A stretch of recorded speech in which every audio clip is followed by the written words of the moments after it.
পাখি যেমন সন্ধ্যাবেলা বাসায় ফেরে, ঠিক এইভাবে রমাদান মাসে আমরা আল্লাহর কাছে ফিরবো ইনশাআল্লাহ।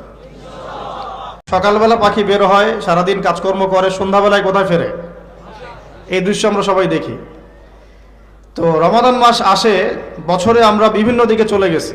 কেউ নামাজ আগে পড়তেন, এখন বেনামাজি হয়ে গেছে।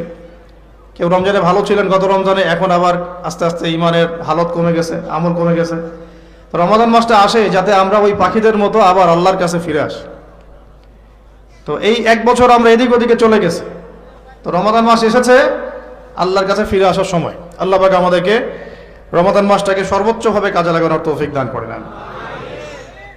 দ্বিতীয় কথা হচ্ছে, রমাদান মাসের উদ্দেশ্য হচ্ছে তাকওয়া অর্জন করা। আপনারা যদি সূরা বাকারা পড়েন, প্রথম আয়াতটাই লেখা আছে কুতিবা আলাইকুমুস সিয়াম কামা কুতিবা আলাল লাযিনা মিন ক্বাবলিকুম লাআল্লাকুম তাত্তাকুন। লাআল্লাকুম তাত্তাকুন মানে রমাদানের সওমটা তোমাদের উপর ফরজ করা হয়েছে, ঠিক পূর্ববর্তী উম্মতের উপরেও ফরজ করা হয়েছিল, তোমাদের উপর নতুন নয়, যাতে করে তোমরা তাকওয়া অর্জন করতে পারো বা তাকওয়া অবলম্বন করতে পারো।